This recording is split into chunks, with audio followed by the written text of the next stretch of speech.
So we're students from Sisler High School's debate team. I'm Parmandeep Chadha. I'm Camila Funes. Okay. Introduce yourself, Brisa. Hi, I'm Syrian Refugees. Hello, my name is Cecilia. And we have Kevin Perez will be here as well, but he's not here right now. But we'll go ahead and start if you can, unless you want us to start first. But go ahead. We'll start. And yeah. Over the summer of 2015, it became increasingly apparent to Europe and North America that the Islamic State was no longer a problem that could be handled by providing tacit military aid or loudly condemning Islamic extremism in the vaunted halls of the UN. Indeed, the problem of the Islamic State transformed from a largely military terrorist threat to a humanitarian crisis. Though the roots of the Islamic State can be traced back to their independence from Al-Qaeda in the late 1990s, many Canadians were not entirely aware, or at least became viscerally aware, of the Islamic State until beholding the image of 3-year-old Alan Kurdi's corpse being recovered by a Turkish policeman on a Mediterranean beach in Fort Drum. That single image became the tinder of a firestorm of controversy, especially when his father claimed that his young family had been rejected by Canada for refugee status. Suddenly, the EU and North America found themselves at the uncomfortable end of a very pointed moral question. What would we, the responsible of the First World, do for the thousands of refugees fleeing Europe? Canada's newly elected government has been quick and ambitious to respond. We support the Prime Minister's generous and sensible plan of taking 25,000 Syrian refugees before March 1st, 2016. It is our belief that this is the only reasonable, moral, and sustainable response to the humanitarian crisis created by the terrorism Islamic State. A refugee is a person that has been forced to leave their country in order to escape persecution or a natural disaster. Since 2012, 22,000 civilians have lost their lives to the carnage created by the Islamic State. Moreover, 75% of the refugees that have fled Syria are women and children, which goes to support our model of prioritizing those persons first. Another reason to help the refugees in Syria is simply because it's morally right. It is our responsibility to help those in need. It's a general rule that when we have to choose between two people we can help, we choose the one who is more vulnerable. Like our Prime Minister Justin Trudeau said, this is not something that the government is planning, but something the Canadians are planning. We want to help the refugees. We want to help them find a new beginning and a new chance at a new life.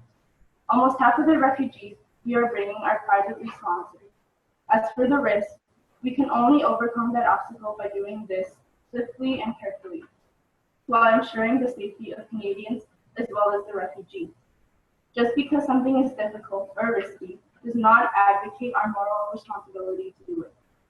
In fact, Lester B. Pearson, Canadian Prime Minister in the 50s, and the co-drafter of the UN Charter of Human Rights said, we must keep on trying to solve problems, one by one, stage by stage. If not on the basis of confidence and cooperation, at least on that of mutual tolerance and self-interest. Also, Canada has been a member of the UNHCR for 6 years, and there are certain agreements that it must live up to in order to keep its example and status within the organization.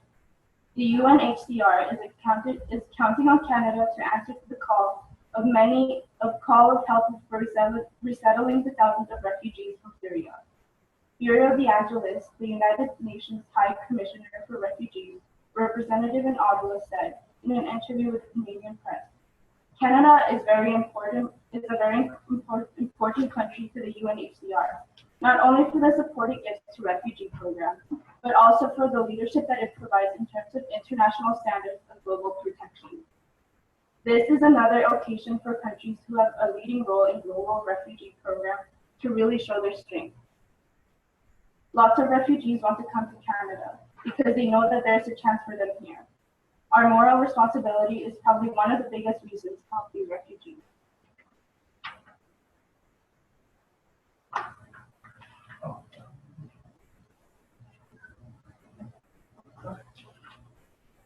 While Canada is famous for sheltering refugees from areas of conflict in the later part of the 20th century, Hungarian refugee crisis in the 1950s, Czech refugees in the 1960s, and Tibetan refugees in the 1970s.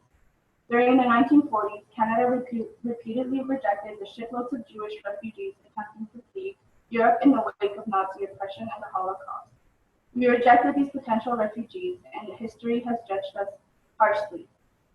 The Syrian refugee crisis is Canada's second opportunity to do right by history and care for those that have been abandoned by their own nation.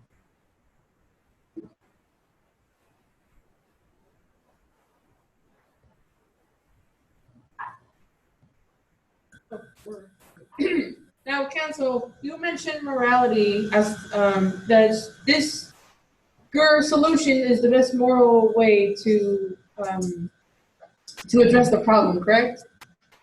Yeah. Well, do we all share the same morality?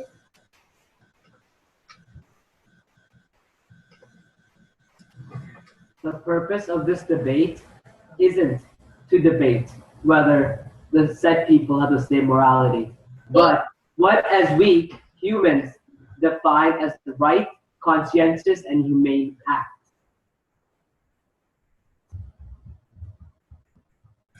Well, Council, if you can't uphold what you just stated earlier, then you can't really go with that on this debate, could you? Could you please repeat that?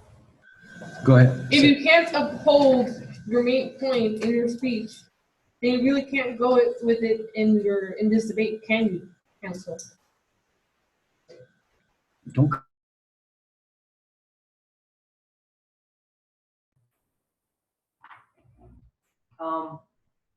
The Canadian identity is built upon the fundamental belief of accommodation and tolerance, which stems from our mistakes and histories, such as the denial of the Jewish ship St. Louis, which we do not wish to repeat.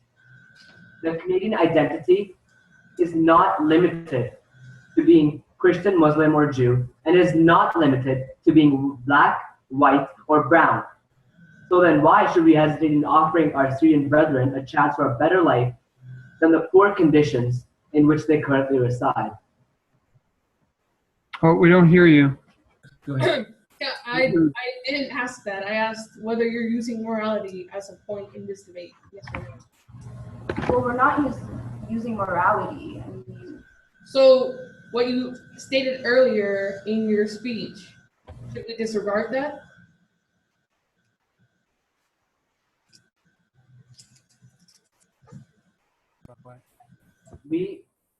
The Canadians are sponsoring 50% or almost 50% of the refugees that are coming in. In addition, Canadians chose this government.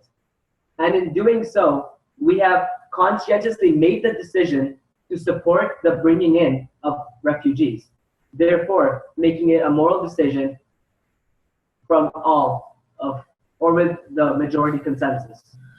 Now, wouldn't you say that it would just be easier to help the people in their country without having to go through the trouble of moving families and endangering the fact that they could get lost along the way? but that wouldn't. Sorry, go start again. Go ahead. It wouldn't help just helping them in their country, because we don't know like how, like they know their country, they have ways to get around what we could do to help them, so it wouldn't stop them from being killed in their own country.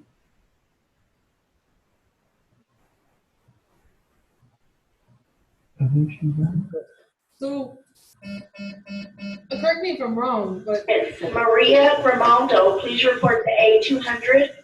Maria Grimaldo, please report to A200. I apologize. Again, as I was saying, you did state, however, that it was more clever to just take care of the people in their country. Correct? Could you please repeat that question just one more time? Well, you stated that it would be smarter to just take care of people in their country, correct? We never stated We that. never stated that. Well, you said, going back to what you stated earlier, you said Well, based on the morality, it is. Never mind. Okay. No further questions. We got a lot of bell issues here. Go ahead with your second speech. Okay, we're gonna go ahead now. Parmandeep's gonna. Is it their first speech? Yeah. Okay. Yeah, we do our first speech. It's no problem. Okay. Cecilia, first speech. Okay.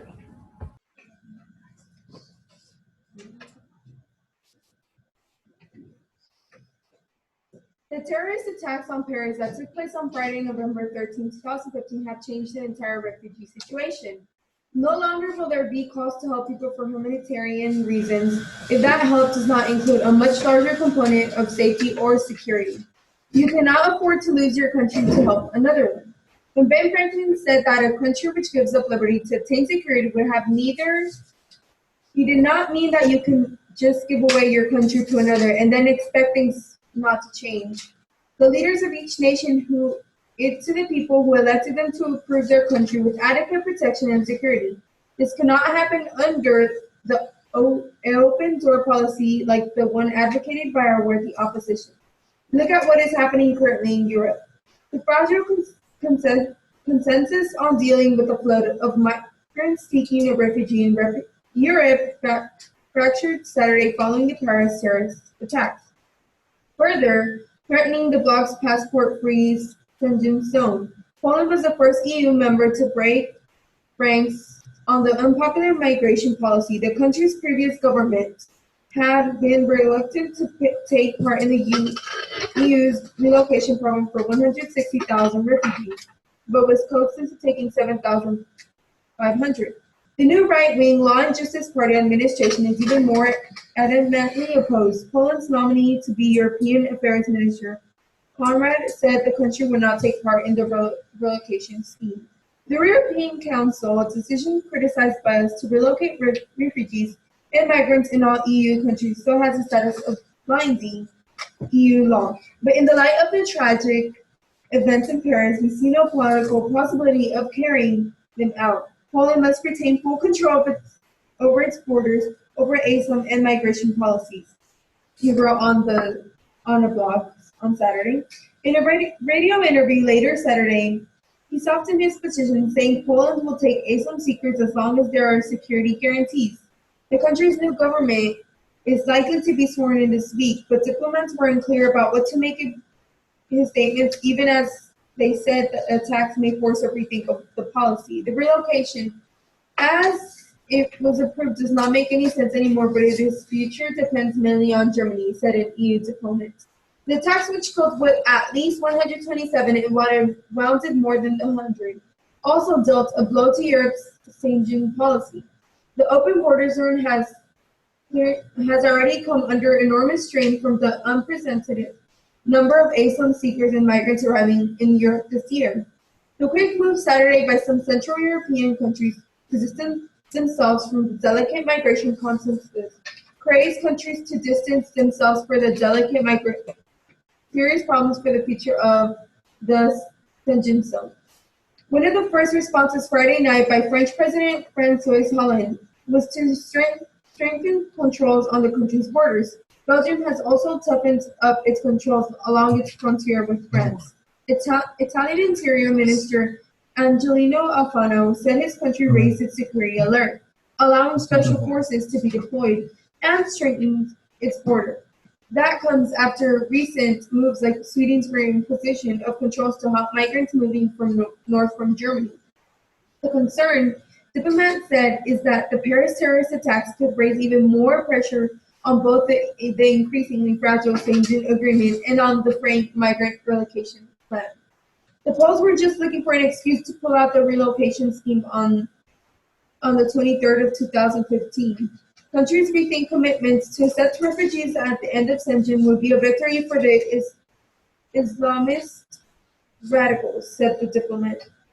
The Poles weren't alone.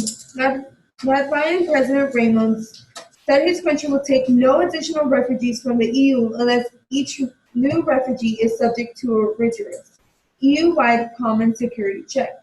Latvia has agreed to take in 531 asylum seekers under the EU plan. The Czech and have so far given no signals they will pull out their relocation commitments, EU sources said. Central European leaders said they had warned that Germany's open door policy for migrants created enormous danger for the EU by allowing in a flood of barely documented people from the Middle East. We have been saying for several months that the security risks linked to migration are a huge, Slovak Prime Minister Robert Fico put in the most resolute quotes of the relocation plan said Saturday. Even Germany, which has registered 758,000 refugees entering the country as the end of October, expressed concern that terrorists might be hiding among the migrants. We have clues from foreign intelligence services that terrorists might mix with refugees. We take them very seriously, Interior Minister Thomas de Maizière said in October. However, de Maizière warned Saturday on false conclusions after the Paris attacks. My urgent appeal is not to draw a line into the debate about the refugees. Viktor Orban, the Hungarian Prime Minister, who has been the most vocal anti-immigrant leader in the EU, framed the migration debate in terms of defending Christian civilization against a Muslim onslaught. Hungary's defenses must be increased, he said Saturday. Earlier this week, Slovak Interior Minister Robert Kalinak said, I cannot imagine the dissolution of Snedgen today. Snedgen is not only about the freedom of movement, but it is also an economic phenomenon. Although the Central European countries are among the biggest critics of the migration policy, they are among the strongest advocates of Schengen, which has benefited their citizens and their economies. Many of the countries in the East that strongly oppose relocation are also very much in favor of Schengen, said an EU diplomat. The ability to continue allowing unrestricted travel around most of the EU depends in part on where the terrorists came from, which is not yet known. For the future of Schengen, it will be crucial to understand whether terrorists were homegrown or if they arrived from an EU country. An EU official said, EU leaders are conferring over what steps to take. Collins' office has been in touch with the cabinet of Donald Tusk, President of the European Council or European Commission President Jean-Claude Juncker will hold a press conference on Sunday. For the moment, no special EU summit is being considered, sources said. The first chance for EU leaders to speak face-to-face will be on Sunday at the G20 in Antalya, Turkey, although Holland has said that he will not attend because of the emergency in Paris. Terrorism was already in the agenda of the summit, but it is now clear it will be the major discussion point, said the EU official. To take people within our country without vetting them and without going through legal methods, it's not only asking for trouble, it is encouraging. Our opponents have created two major logical fallacies. First, false dilemma. It is not an either problem by taking in refugees, we are just helping a problem with temporary solution. We're not fixing anything, in many cases just creating problems worse. 2. Red herring, the problem is not the refugees, it is the problems that cause the situation. It is the condition that causes the people to become refugees, the first place that is the problem. Until or unless you fix the problem first, you will always have the problem. Taking on refugees without fixing the original problem that caused the people to leave in the first place is a recipe for disaster, and this is the plan of our opponents. For questions. Questions?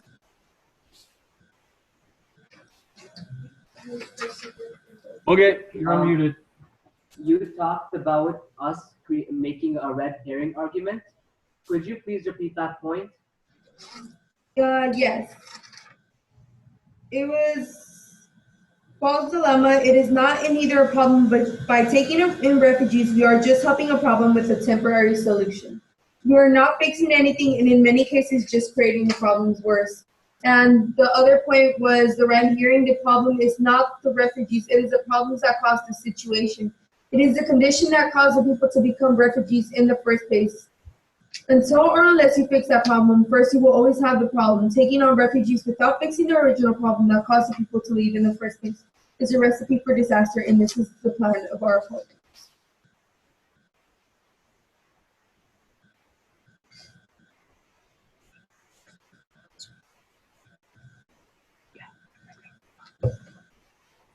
Go ahead. So from what I can understand in your point, you're saying that helping out the refugees is a temporary solution and does not attack the root of the problem. But you forget to mention that the refugee crisis is still a problem. And therefore, it needs to be addressed and solved because it is one that poses great danger to human life. And therefore, it is in the world's best interest as humans to help out those that are in need. Your solution is no solution.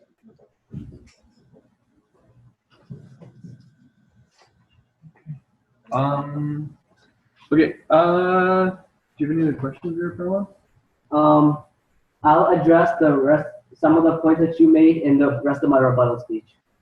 Okay. So, Mike, do you want us to go with our? Yeah, go second speaker, and then we'll go second speaker, and then we'll go rebuttal or something. It's fine. Okay, great. So we're gonna have Parman do his rebuttal speech then. Okay, good.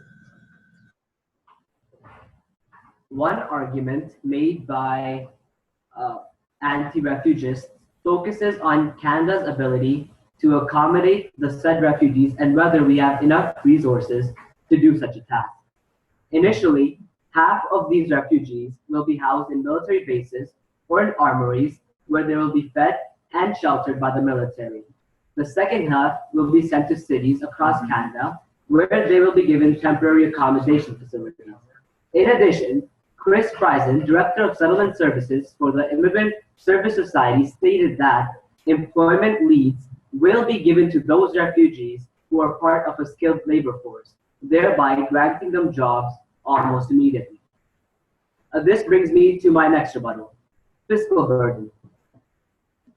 The opposition has stated that the refugees will be a fiscal burden on the Canadian government.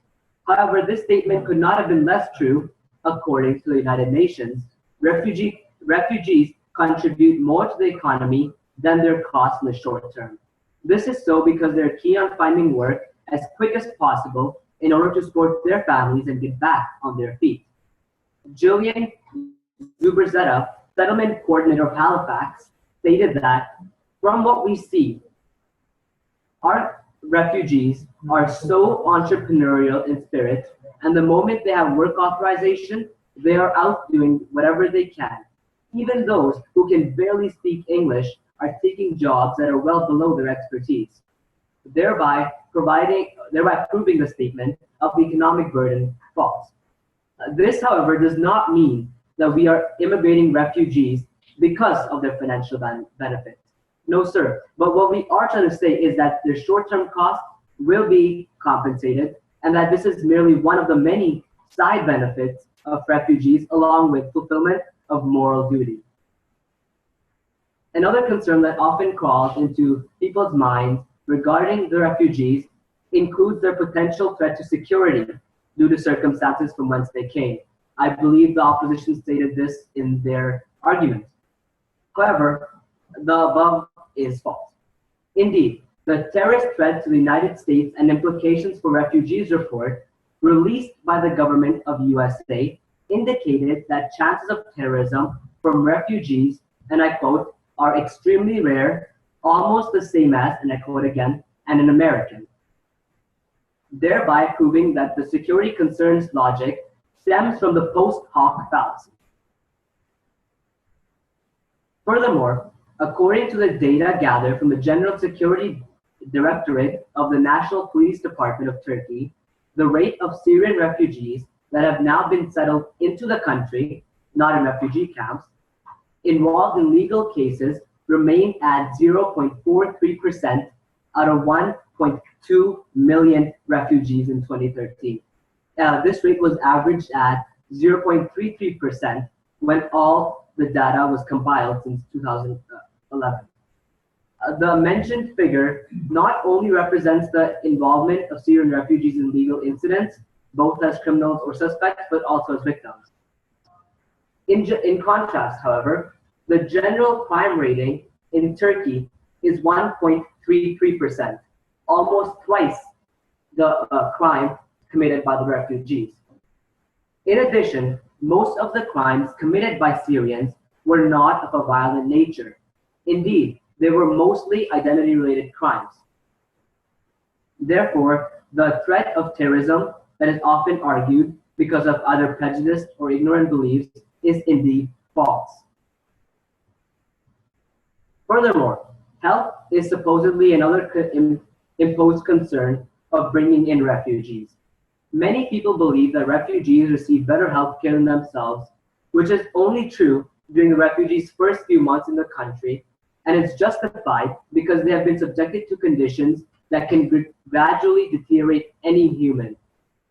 However, even still, refugees do not require more health care than the average Canadian after their first year in any country or in Canada, thereby falsifying that argument.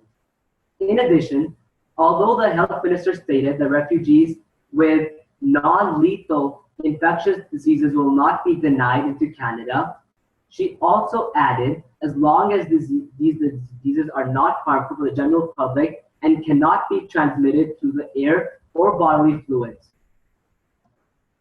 Those with the aforementioned infectious diseases that can be transmitted by air or bodily fluids will not be denied entry, but will be delayed giving the refugee status until their health issue can be solved. Now, the main point in both health and security is that these checks are being performed in Syria, in Turkey, in Jordan. They're not only being performed in Canada. Once the refugees pass those health checks in those countries in the Middle East and they come to Canada, these checks are taken again as a second precaution so that the Canadian public is truly safe. And lastly, the argument that Syrian refugees are economic migrants is one that can be debated upon and often used by political leaders in various countries as a form of dirty politics. It construes a definition of what it means to be an economic migrant versus what it means to be a refugee. Like stated earlier, a refugee is any person who does not have their human rights met, is in physical harm, and needs to immigrate to not only have a better life, but to have a life where their basic human rights as defined by the United Nations are met.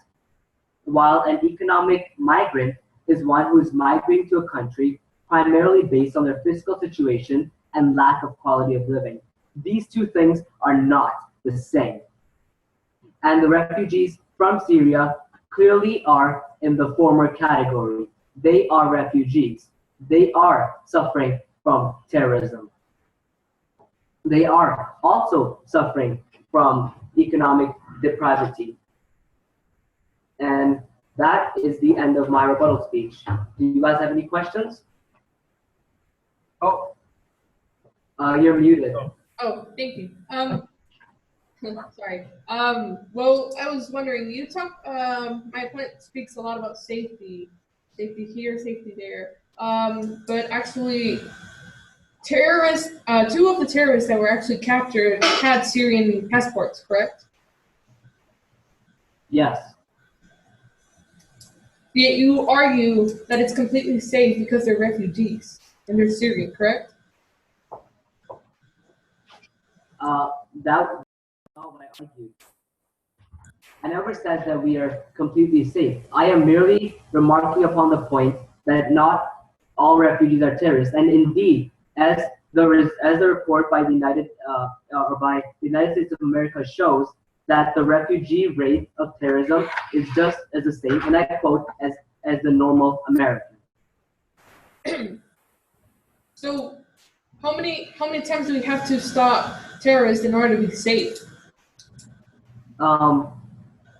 The point I'm to make is a fallacy, actually. You're looking at a very short or a very small amount of data and trying to conclude a much bigger statement from that short amount.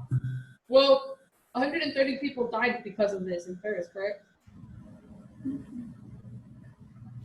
Yeah. Yeah.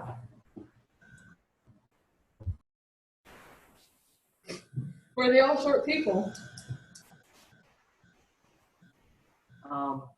But the point that I'd also like to make is that although two of the terrorists may have had Syrian passports, all of those terrorists were European nationalists. None of them were refugees.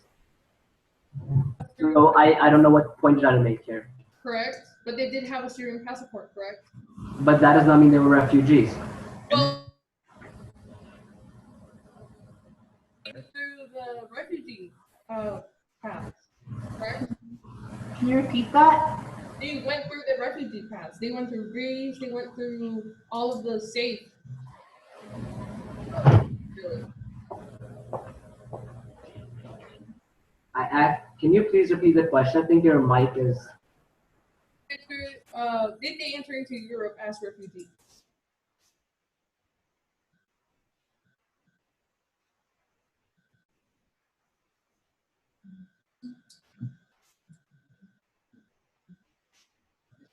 No further. I think we might have missed that last point you made there, the opposition. If you want to just try that once more, please. Go ahead. Yeah, you're great now. That's good. Oh, sorry. Did they enter Europe as refugees? Yes. Or No further questions. no further questions? She'll go ahead and give her second speech, and then we'll have our rebuttal. Go ahead. Okay, great. So, yeah, we're listening. Right on. Okay, thank you. As we said before, the terrorist attacks in Paris, the bombings in Beirut, the hotel takeover in Mali, and the bombings of the Russian airplane have changed how we look at refugees today. Donald Trump says he is now more against allowing Syrian refugees into the U.S. than ever, warning it could be a way for terrorists to sneak into our country. We have no idea who these people are. We are the worst when it comes to paperwork, Trump says on Monday, CNBC. This could be one of the great Trojan horses.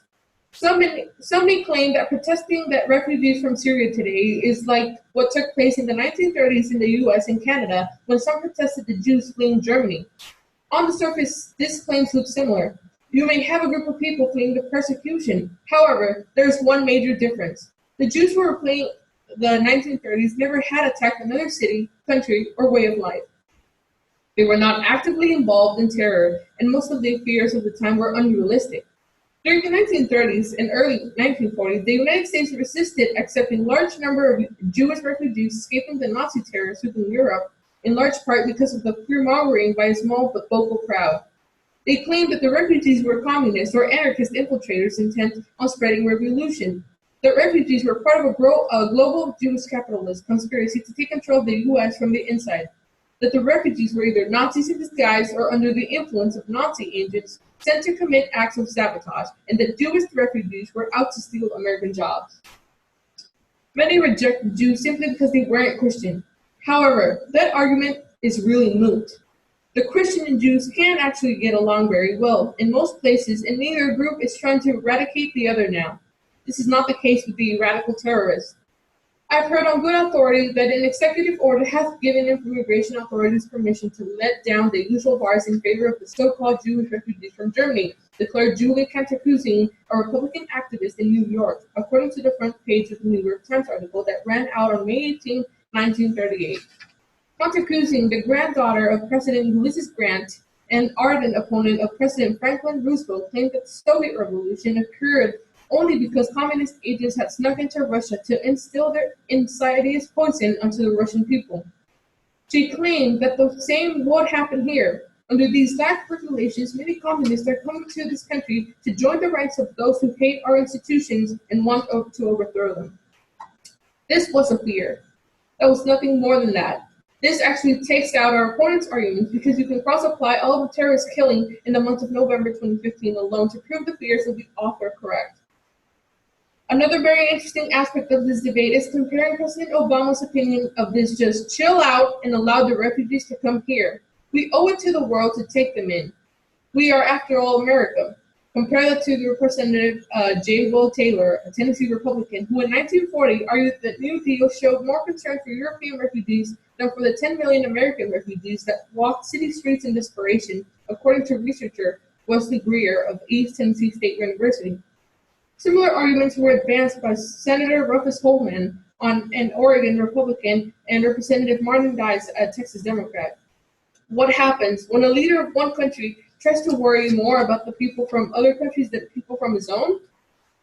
Fortune magazine in 1938 did a poll of American thoughts about the Jewish refugee situation in Germany and Austria.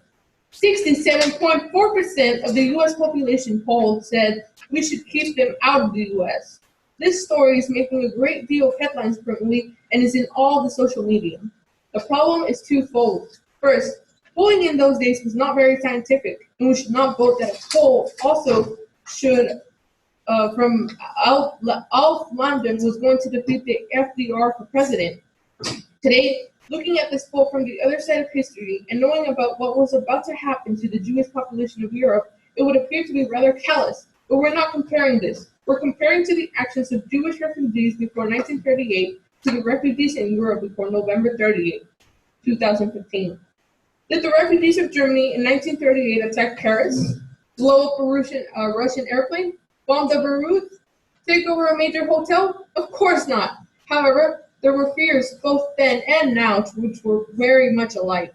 People in 1938 were afraid that the Jews would do this. People on November 30th, 2015 were no longer worried that the refugees in Europe are going to do this because they have actually done it. As the absolute worst claims have now been proven to have taken place, let us quit arguing about moral equity and talk about what is really at stake, our survival.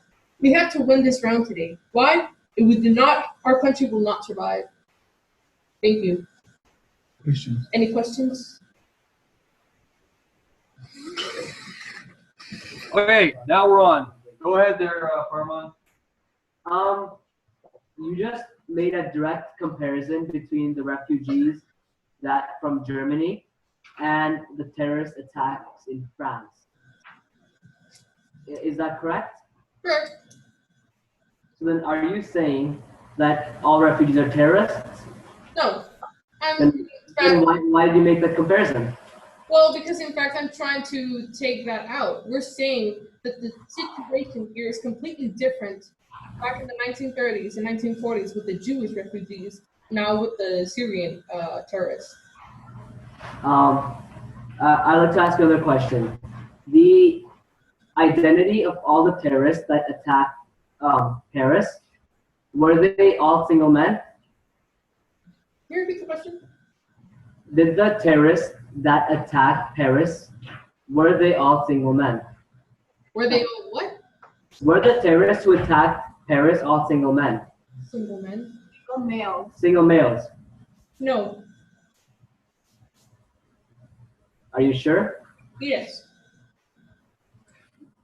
No, the fact shows that they were all, in fact, males.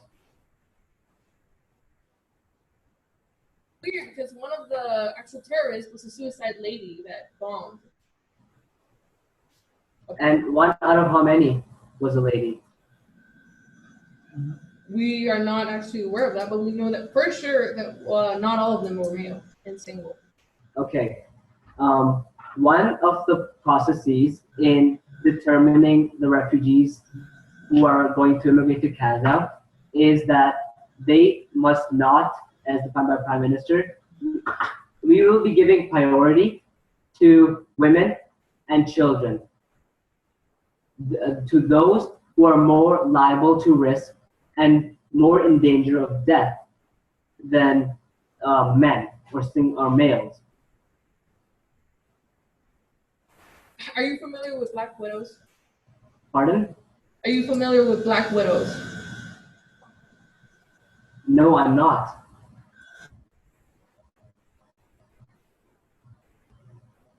Well, Black widows are women bombers from Chechnya, and they infiltrate themselves, and then they activate bombs. They blend in with regular people, and the way you would see it is that you would least expect it, but in the end, it happens. However, the Black widows are not refugees.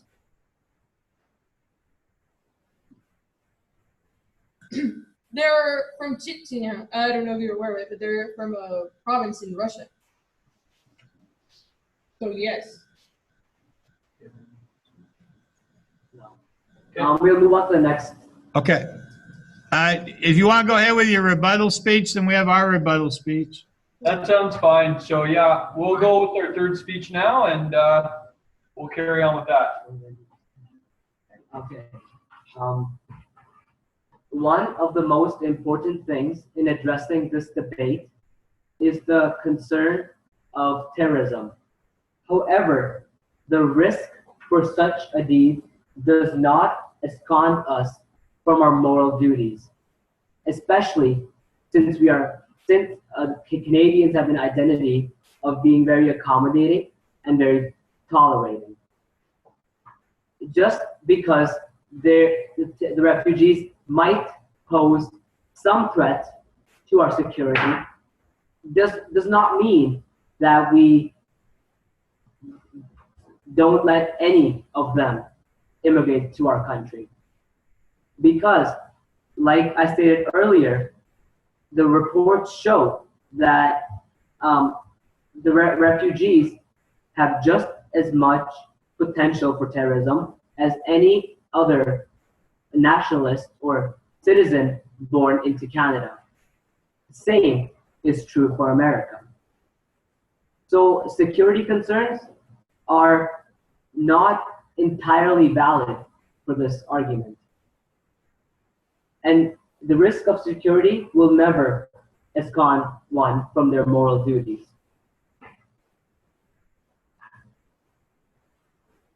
And also, I would like to address the fact that the opposition continually quoted Donald Trump's policies. The fact is, that was a direct appeal to authority because Donald Trump has no experience in any of the aforementioned, and it was a bandwagon policy made by Donald Trump to appeal to the masses, to appeal to those with ignorant and prejudiced beliefs, to appeal to those so that he may be elected.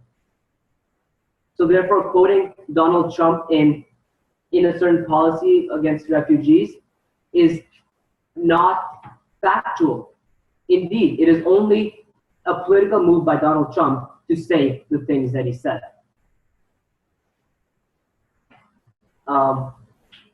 That's all I have. Okay, we're ready for your third speech there, guys. Actually, my question. No. Oh, there's a rebuttal. Okay. All right. Well, before I start, you guys hear me? Good, just a little bit louder there, guys, so we'll be quiet. All right. Well, okay. Well, good afternoon, guys. I can perhaps input the final speech. A bit higher, a bit louder. Louder. I'd like to give 5 reasons why, well, we believe that we won the speech. You guys hear me now? Yes. Yep, we're good. All right. The first reason is that clearly there's too much risk in bringing in the refugees. And we can take the example of Germany, for example. Now remember, Germany's program of relocation included bringing in 758,000 refugees. However, the thing is that their own quote unquote says from Central Intelligence says that there is evidence that there are in fact terrorists in that group of 758,000 people. Now, you guys may argue all you want the fact that there could be 1 terrorist, 100 terrorists, or 1,000 terrorists, but there's a terrorist nonetheless, and there's proof in the refugee program of relocation from Germany. Therefore, if we were to do a relocation program, which even Donald Trump himself says that he has no idea what these people are or their identity, there's clear fact that these people, among them, will be terrorists. Now, I'd like to go back to a certain point that you said. You said that Donald Trump couldn't be permitted into the case today. Well, that is a clear ad hominem on the opposition's part. Donald Trump, experience or not, it is a quote. In fact, if you're using ad hominem against Donald Trump, therefore we can use ad hominem against your prime minister because of the ways he has done. Now, Donald Trump, the president that he is or not, we must use Donald Trump's quote because it is a clear quote, clear and cut decisive of the Syria relocation plan of the United States of America. Therefore, it is necessary in court to bring it onto the court. Just as we would bring your quotes, we must bring our quotes as well. Now, next, there is clearly not a cut and dry plan with the EU countries. Remember, the terrorist attack in Paris and terrorist attacks in the European Union has caused the European Union's countries to back away and shy away from the relocation plan. Therefore, I would like to ask you guys rhetorically, how are you supposed to bring these people if you can't even negotiate with their own countries to bring those people? You can't just cut and dry bring the people and force them here. You have to talk to other countries first and negotiate a plan to bring those people. It's not cut and dry, and therefore it should not be allowed. Next, terrorist risk makes plan harder. If there's a terrorist attack in Paris and there is the terrorist accusation of the Germany relocation plan, there's going to be clearly some turmoil and some friction between the relocation plan of our own. Remember, we're taking away people of their own countries. We're not freely taking away people from our own country. Therefore, we must negotiate and make a plan that will be cut and dry. But clearly, with the friction and the terrorist attacks and the terrorist accusations, it clearly won't be cut and dry. So once again, I rhetorically ask you, the opposition, how are you going to make a cut and dry plan to bring these refugees to America? If there is no cut and dry plan, therefore, the ends don't justify the means. Therefore, we cannot put this plan in motion because the means, which will just justify the ends, will be too hard and too much to bear.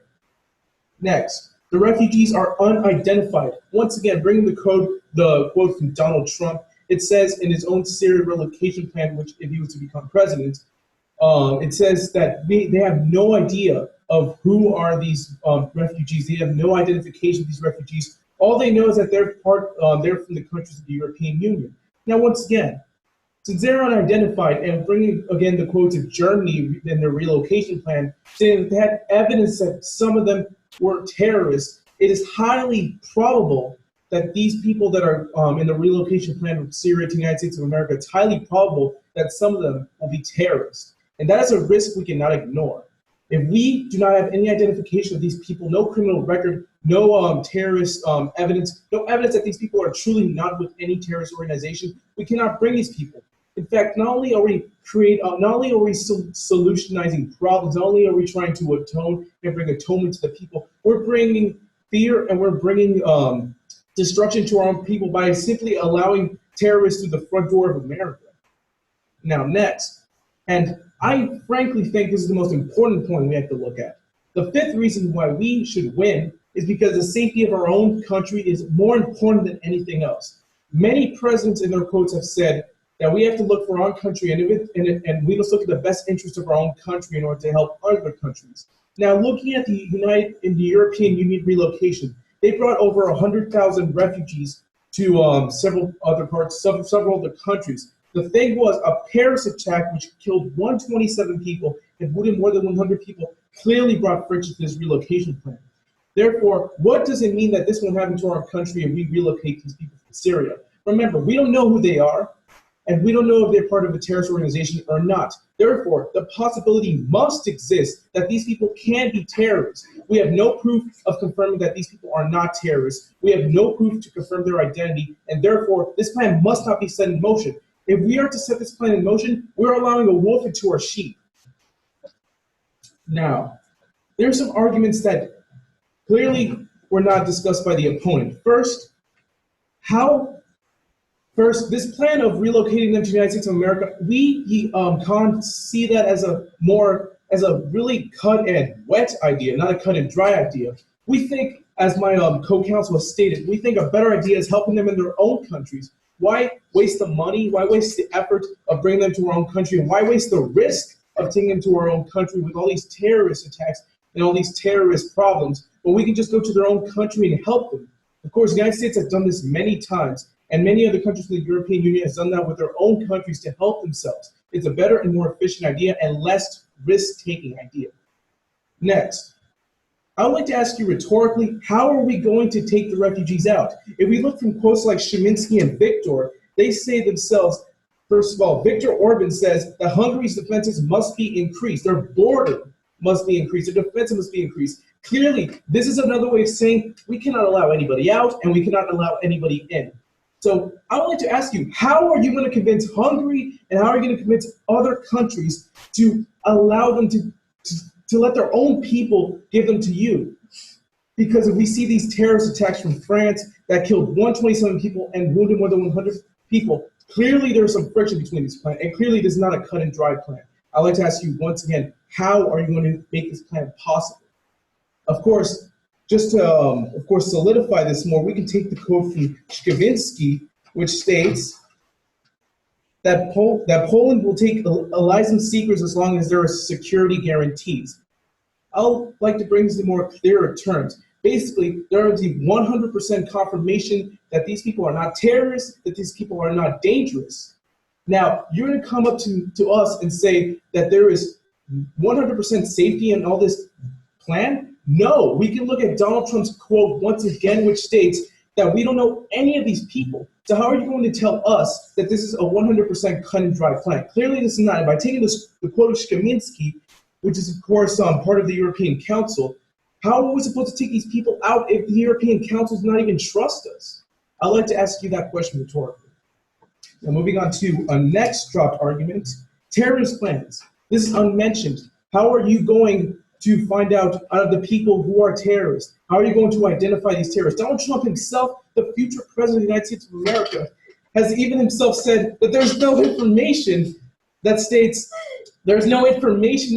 that they can identify these terrorists. Future president or not, the facts stay the same. In the Syria plan of relocation, in their own plans, it states that there's no way of identifying these terrorists. There must be a way to identify these terrorists so we can remove them from the relocation program. Otherwise, there is clear danger, and this is not a 100% cut and dry plan. And the ends don't justify the means. And the means are bloody, and the means are going to kill people. The ends don't justify it. Now, a final dropped argument is the safety of our own country.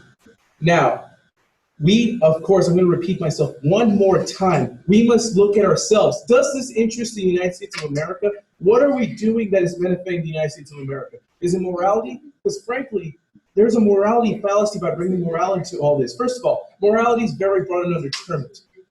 Now, rhetorically, I'd like to ask you, what morality is put into this? If we were to bring morality into this, perhaps we should focus on the morality of saving our own people, of protecting our own people. And clearly, by bringing in terrorists, by bringing in wolves to the sheep, we are not doing that. We're in fact doing the contrary of that.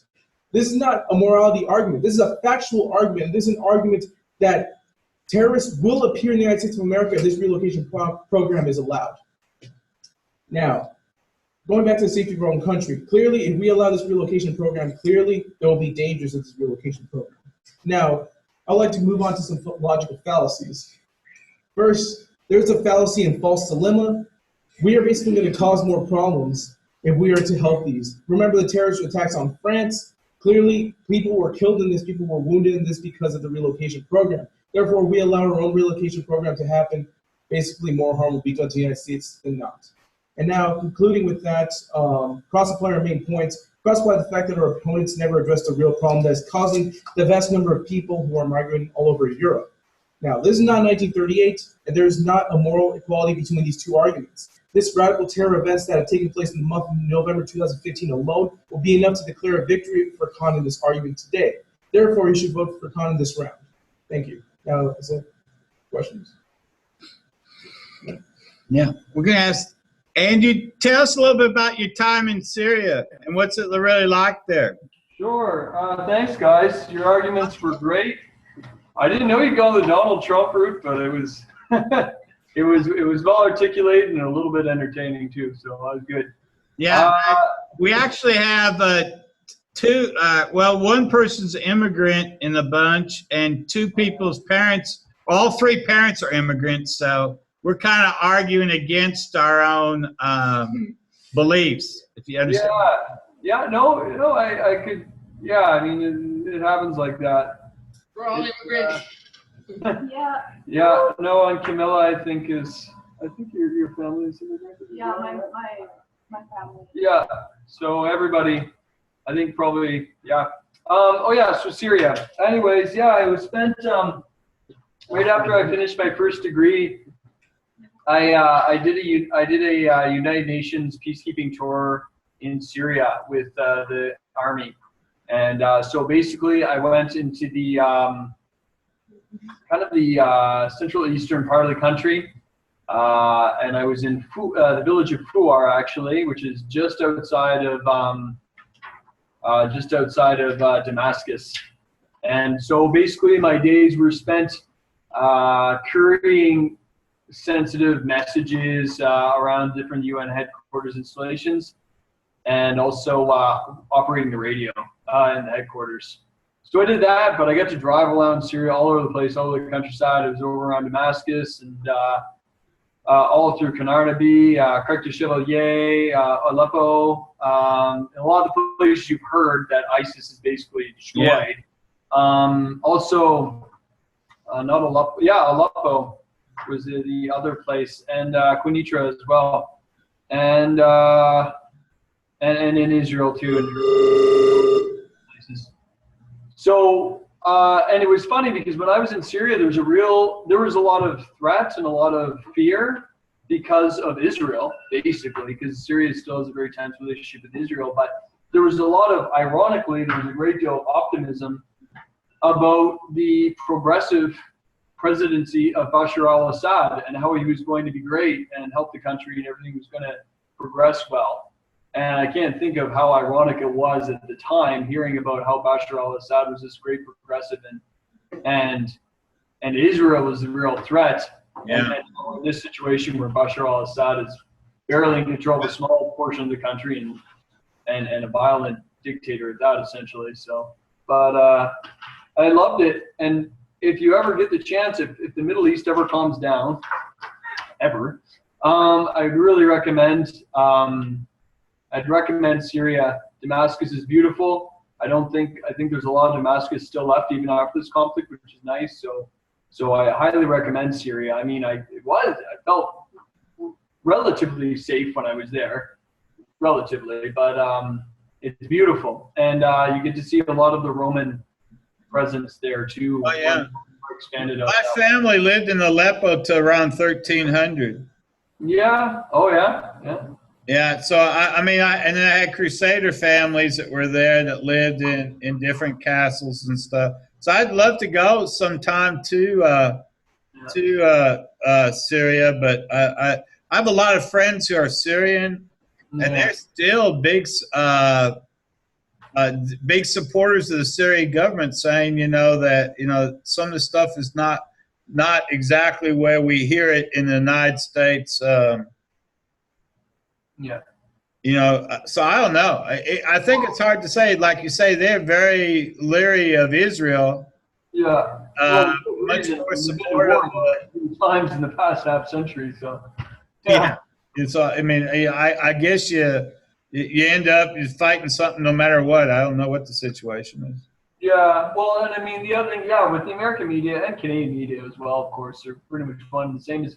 Most of us read, if we're going to read NBC, MSNBC, CNN, whatever, it's all sourced to the Associated Press or Reuters, So, like, you might be reading a story and say, oh, I'm going to read CBC instead of CNN, but you're reading the same source, whereas I try to encourage the guys, my group here and everything else, that we read Al Jazeera or China News or something that's not purely Reuters or Associated Press, because eventually you're going to get the same story over and over again with different adverbs and adjectives, Yeah, we thought we'd throw you a curveball by quoting Trump. So, I was astonished by that. I thought it was going to be way harder, and you were going to just have some very esoteric thing that was going to throw us. But then, oh my goodness, Donald Trump. Okay, well, that's all right. And it's interesting because the country is split here. Even though we try to push the idea that half the refugees that may or may not come before March. Half of them are privately sponsored, but over a recent, I think it was a Q poll, found that over 50% of Canadians aren't in favor of actually bringing refugees over. Yeah, we're having a tremendous problem because Texas is on the border, and there's been 13 people stopped with Syrian passports trying to enter. And I always thought this, which is kind of crazy, a country that's falling apart, it's very easy to duplicate their passports. Yeah. Because, I would think there's not anybody really looking for counterfeits. So their Border Patrol's got a heightened alert here in Texas for people with counterfeit Syrian passports or whatever. So we're not necessarily saying the Syrian refugees, but there's a lot of people traveling with them under that same guise using it. Well, our big problem, too, is going to be that a large chunk of the ones that are coming over before December 31st, they're government-sponsored, are going to be in Quebec. And Quebec, in the past 20 years, has had major problems being okay with people of any Middle Eastern descent coming to the country. They're still arguing about whether you can wear a cross or not. Yeah, well, they are, right? We had that debate last year. And so I don't know how they're going to be able to accommodate Syrian refugees in that country. It's going to be, I hope it's not ugly, but I think it's going to be ugly. I'm just wondering, because every time we've gone and talked to people in Canada, it's always so nice, mosaic of all kinds of people, like you guys are arguing. Is it really that way, or is there a lot of contention underneath or boiling underneath? There is in Quebec. I think it's painted rosier than it would be. I think our politicians try to paint us as a beautiful rainbow, but you know, we're humans and we're a collection of people, and when you have a collection of people, you're gonna have the same prejudices and tensions always. And I don't know. What do you think, Parman? How is it here? Is it a mosaic? I don't know. You don't know. I think it's painted much rosier than it actually is. Yeah, because like say for example, our kids, most of our kids are Hispanic, and you could go to like Arizona, and then all of a sudden they'll challenge you. You have to produce papers, and you have to do stuff like that simply because you're Hispanic looking. So, you know, much of our problems with immigration had nothing to do with Syrian refugees. It goes down to the economic refugees that are coming from Mexico and places like that. So it ends up pushing back on some real people.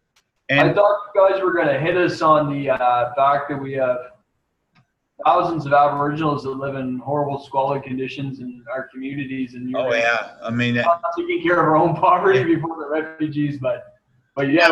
We were actually going to do that, but we're not really trying to do. I have traveled through Canada and northern Minnesota when I was a child. Yeah. You talk about an eye-opening experience at 45, 50 degree below zero, living in cardboard houses. There are some Aboriginal people that are living through stuff that you would, it'd be a POW would be against the Geneva Convention. Yeah. I think my guys, I don't know. You guys right from I don't know. I do got to take off a little bit, actually, Mike. I got to pick up my spouse who's at university. So I got to take her up. Okay, tell me when you want to do it again. We'd be glad to do another subject. We try to take it easy, so we try to make the best approach we could, so we, good friends. Yeah, no, that's good. We'll have to determine the subject and go at it again. Okay. Actually, I want to ask the Facebook thing with regards to the moot court. So are the documents on the folder on the Facebook page, are those the documents for the moot court? Or? Yeah. The kids here, the two girls, they won district last week or weekend ago, and he got fourth place in district. So yeah, the moot court, it's sponsored through YMCA, but we're going to do it in English. We're trying to do it in Hindi. We're doing all kinds of languages. Actually speaking, if you had some people in Hindi or Urdu, we have some schools in Pakistan and India that would love to do it in the native language. So it would be kind of nice to go backwards, if you had people that are from immigrants from another language who could speak, We can do it in French for sure. And we have regular people do it. And I have like about 50 different countries that are very interested in it. The problem has always been just time and getting people to actually start participating. But I really enjoy moot court. It's